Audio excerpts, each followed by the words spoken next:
how we fight feminism and the ongoing and quickening expansion of feminism. So I did a video about 2 weeks ago where I talked about why I understand why feminism is expanding. And let's just call feminism for, just so everyone's on the same page, what I mean with this is this concept that women have adopted and accepted, not all women, but many women have adopted and accepted, and some of them to higher levels than others, that a woman is basically equal to a man, if not superior to a man. A woman can do everything that a man can do, and a woman generally does not need a man to be successful in life. She can be successful in life without dealing with men in any way, shape, or form. Well, first of all, this general concept of feminism is complete bullshit because all of society was built by men. All right, this car that I'm driving in and these cars that everybody else out here is driving in were built by men. The roads were paved by men. The buildings constructed by a construction team of men. Architects, men. The contractors, men. So all of society is built by men. The app that you're watching this on, I don't care which one it is, because we put these on every platform. Guess what that was built by? Men. Guess who was maintained by? Generally, men. So everything that we have in our society, you see this construction project I'm driving by right here? This building right here, this is going to be, what hotel is that going to be? I forget the name of it. One Oak? No, Waldorf residences. That's built by men. Those are men working the construction. You can see the construction workers right now. You probably can't see them, but there's a whole bunch of men. There's a couple women on the construction teams. I see them walking around every now and then, but for every one woman you see on the construction team is like 50 men, probably 100. Point being, all of society is built by men, so it's impossible for women to just exist in a vacuum without men. Now, the pushback to that is women may say, well, men wouldn't exist without a woman to actually birth the man. And that is correct. There's a balance between what women can do and what men can do. And what women do is they can give birth to children and they can nurture and help and probably do the majority of the work in raising a child. Even if you're in a two-parent home, the woman is usually doing the majority of the work in raising the children, because the mother is certain motherly instincts and women instincts that come with doing that. However, if all men went to one side and all women went to one side and went to the other side and we had to see which group could survive longer, obviously there would be no birth, because without men, the woman can't get pregnant, and without women, the man can't do anything with his sperm to repopulate the population. So there wouldn't be any birth. So let's just say birth is out of the question. If women on one side and men on the other side, which group will last longer? The answer is obviously the men. The men will last longer. Why is this? First of all, men can work together a lot better than women can work together. It's been shown. Women tend to not work too well together, but that's much more subjective in what I'm saying here. And we talked about this on a much more logical, base human level, that if the men just looked around at what the women had and said, we want everything the women have, the men could band together in an army and go take whatever the women got, because what are women going to do? Fight? You wouldn't win. So this whole concept of feminism, with all of that said, feminism is bullshit. But I didn't even make the video to talk about feminism itself. I made the video to tell men what we as men need to do, and this is men as a whole, regardless of your situation, whether you are single, whether you are in a committed relationship, whether you are married, whether you have kids or not. If you don't like the concept of feminism expanding, then here are the things that men need to do, and each man to a man needs to take this upon himself. First of all, you need to understand your role as a man. Your role as a man is to lead, first and foremost. The role of the man is to lead. The role of the woman is to be a helpmate / supporting system to a man. And all women, it is in their wiring, assuming they're, let's just say, heterosexual women. I don't have much experience with lesbian women. Let's say heterosexual women.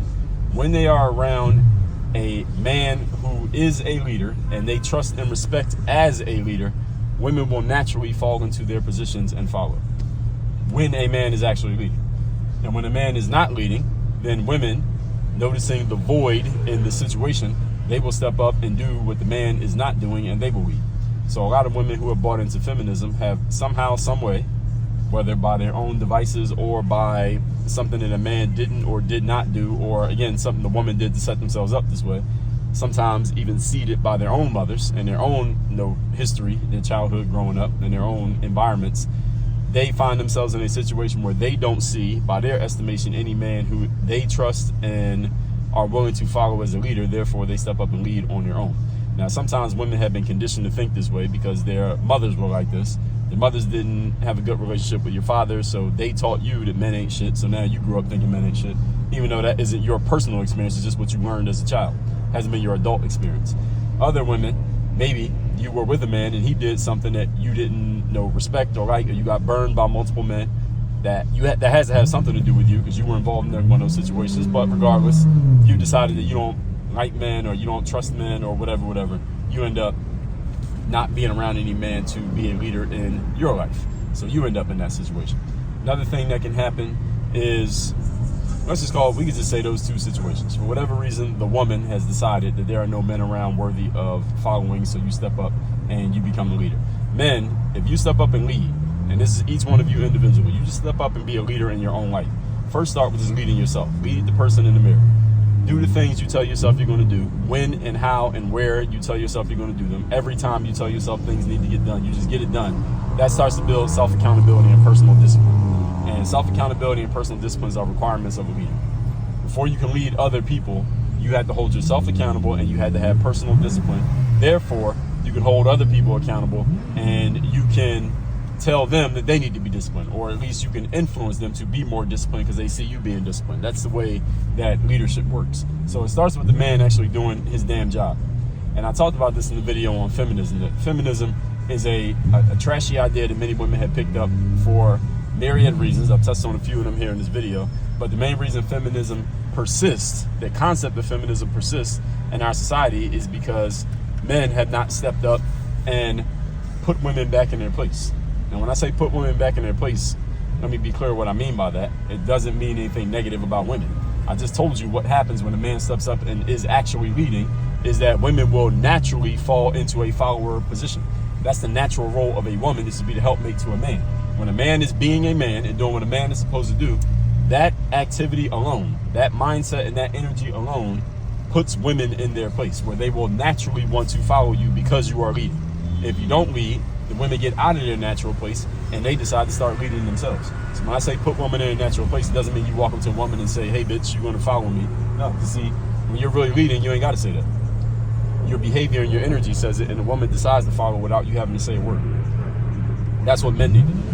So whenever I talk about feminism, I'm always bringing the conversation back to the man, because first of all, I'm a man, I'm a male, so I don't have the experience of the female.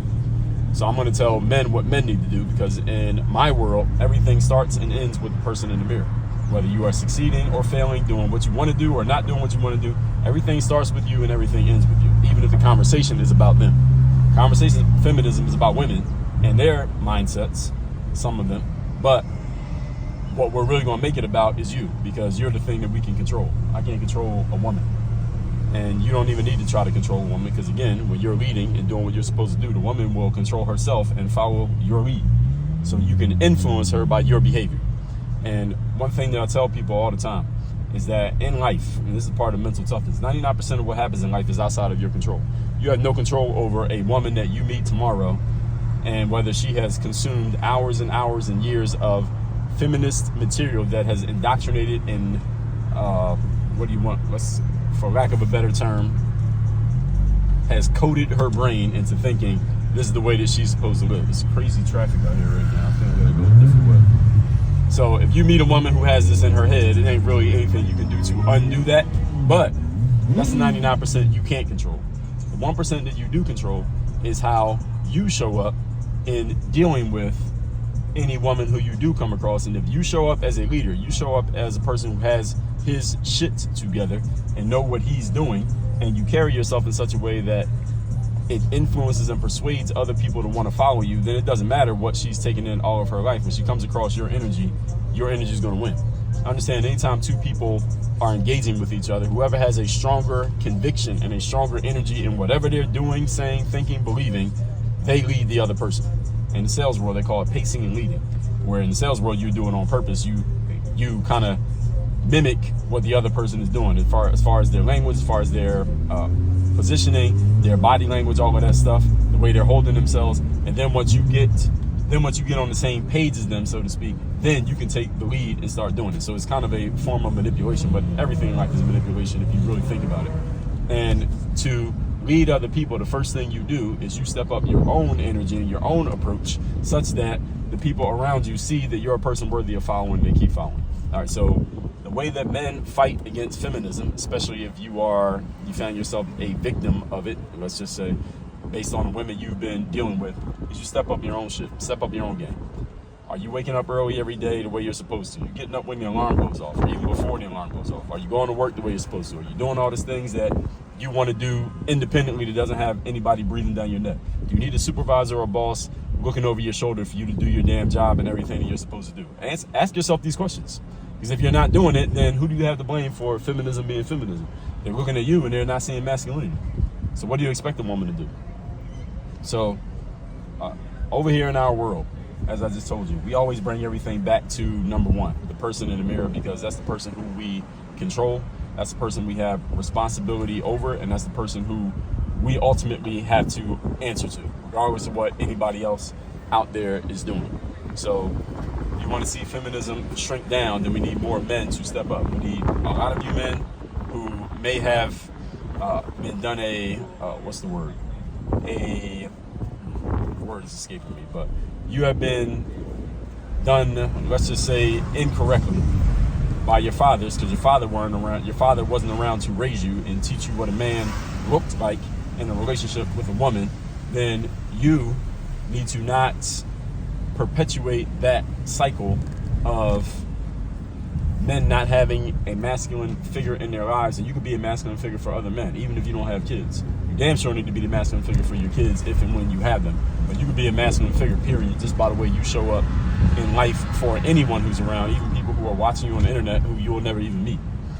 Secondly, you need to get around some masculine men, even if it's not your father, and you can get around them by being on the internet, by the way. You don't need to know them in person. Even better if you know them in person. Actually, ideally, you get both. You can consume it on the internet, which you always have access to, and then you can be around them in person if and when you do have access. And learn masculine traits, learn masculine energy, learn to have masculinity modeled to you by other men who have these leadership traits that I'm talking about. People who are self-accountable, people who are disciplined, people who are confident, people who know how to get their point across verbally, and people who seem to have other people following them and listening to what they say. You need to do all of that stuff. You need to get around people who have all of those things if your father wasn't around to teach it to you, or if your father was around but he just didn't teach it to you. And what happens is, the reason I'm even bringing that up is that there are a lot of men out here who are not gay. You're a heterosexual man, but you carry yourself with the energy of a female. You talk like a woman, you debate like a woman, you disagree like a woman, and you have this, what I call feminine energy. There's a lot of feminine energy men running around these days, and it's not 100% your fault, but it is 100% your responsibility. It's not 100% your fault because your dad wasn't around to teach you to conduct yourself like a man. Therefore, you only have one role model, which was your mother, who's a woman, and therefore you're a man with the energy of a woman. You have a woman's energy in a man's body, and we got a whole lot of that in our society here today. I'm telling you, if you were not raised by your father, you might have some feminine energy and you would not even realize that you have it. And understand, feminine energy doesn't mean you're effeminate. It doesn't mean that you are attracted to men. You can still be attracted to girls and have feminine energy. It's just you don't know how to control your energy. You don't know how to direct your energy. You are not disciplined. You don't hold yourself accountable. And when something doesn't go your way, you immediately become emotionally unhinged. Those are all feminine traits. When a man is disappointed or frustrated or angry or sad or any of those things, he doesn't become emotionally unhinged. Man becoming emotionally unhinged is a feminine response. Why? Because that's what females do. Females have the luxury of being emotionally unhinged when things don't go their way. Children also have that luxury. Men don't have that luxury. Think about the men who are in the army, or the men who build these buildings, or the men who built and continue to build society. Do they have the luxury of becoming emotionally unhinged when things don't go their way? If they did, then we wouldn't have society. We wouldn't have the apps that we're using right now. You wouldn't have the phone that you're watching me on, or the computer you're consuming this on, the AirPods that you're listening to this on, or the car that you're driving in, if the men who built those things had the luxury of becoming emotionally unhinged when things didn't go right. Because guess what? When you're building, shit won't always go right. All right, in case any of you didn't know. Any of you ever built anything, you probably understand that. So, what I'm suggesting to all of you men out there is Go find some masculine role models. You can find them on the internet. Go read some books by those same people, if they have books out there, or anybody else who's talking about it. Even if the book's not that good, you could at least get one or two good ideas from even a bad book. And go get around some men who are exhibiting these traits that I'm talking about right here. Go get around some men who are exhibiting the traits that you just want.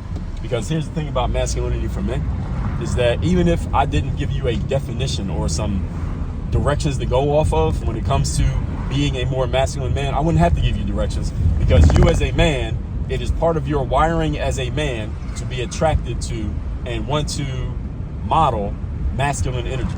So even if I never said any of the things that I said here, if you came across a man who was modeling masculine energy, you would be attracted to it. Like, damn, I like what this guy is. I like what this guy's representing. I like how this guy's talking. I like what this guy is doing. I'm not even saying me. I'm saying anybody who was modeling these things, you would be naturally attracted to it because it's part of your DNA to want to carry yourself with masculine energy. Even if I didn't tell you to go do it.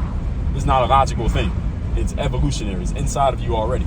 So go find men who are emulating the type of energy that you want to have as a man, and then start carrying yourself how you see them carrying themselves. Listen to the things that they're saying. Follow what they're talking about. And if you listen to enough of them, you're going to start finding some commonalities. You're going to start hearing the same things over and over and over and over again. And that's not by accident. There are certain principles and traits that go along with being masculine that if you have them and you follow them, then women will follow you. And as a matter of fact, you have some women around you, and you can't ask this of all women, because some women are incapable of answering this question because their brains have been so tainted with the concept of feminism. But if you come across some women who are actually feminine, like let's say you have a male friend, he has a wife, and his wife is loyal to him and she seems to have that feminine energy, ask her, ask him, ask the man, ask the husband, ask the woman as well. What kind of traits would a man need to have for you to be willing to follow him and get behind him and play the supporting cast to that man? What kind of traits would that kind of man, what kind of traits would that man have? Ask him or her, and they'll tell you. WorkOnYourGameUniversity.com. WorkOnYourGameUniversity.com. That's where it goes down. That's where you work with me directly. We got a whole lot more things coming we are working on. By the time you hear this, we might already have them out. But stay tuned. Go to the university. You'll find out everything we're doing. Work on your game. We out.